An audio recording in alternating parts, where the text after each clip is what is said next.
விட்டுருங்க. அந்த கரண்டியாலேயே கொஞ்சம் அடுப்பை நல்லா சிம்லேயே வச்சுக்கோங்க. இது வந்து உங்களுக்கு இந்த பன்னீரும் வெந்தயக்கீரை ரொம்ப உடம்புக்கு ரொம்ப ஹெல்த்து, ரொம்ப நல்லது. இந்த மாதிரி செஞ்சு நீங்களும் ட்ரை பண்ணி பாருங்கள். இது தொட்டுக்க வந்து உங்களுக்கு பச்சடி இதெல்லாம் வச்சு சாப்பிட்லாம். இப்போ 1 ஸ்பூன் வந்து மிளகாத்தூள் சேர்த்துக்கோங்க. 1 ஸ்பூன் கரம் மசாலா தூள் சேர்த்துக்கோங்க. சேர்த்துட்டு இந்த நல்லா கிளறி விட்டுருங்க. இதை நல்லா அப்படியே கிளறி விட்டுருங்க. வேறு என்ன ரெசிபி என்னன்னு கமெண்ட் பாக்ஸில் கேளுங்க. நான் உங்களுக்கு அது செஞ்சு காமிக்கிறேன்.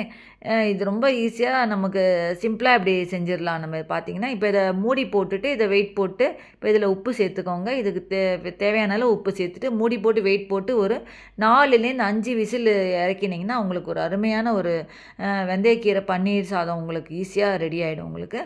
இது வந்து நீங்கள் வந்து தொட்டுக்க பப்படம் இல்லைன்னா பச்சடி இந்த மாதிரி எது வேணால் சைட் டிஷ்ஷாக நீங்கள் வந்து வச்சு சாப்பிட்லாம். ரொம்ப ஈஸி தான். இது வந்து காரம் வந்து நீங்கள் உங்களுக்கு எவ்வளோ வேணுமோ அதுக்கு தகுந்த மாதிரி நீங்கள் அந்த காரம் போட்டு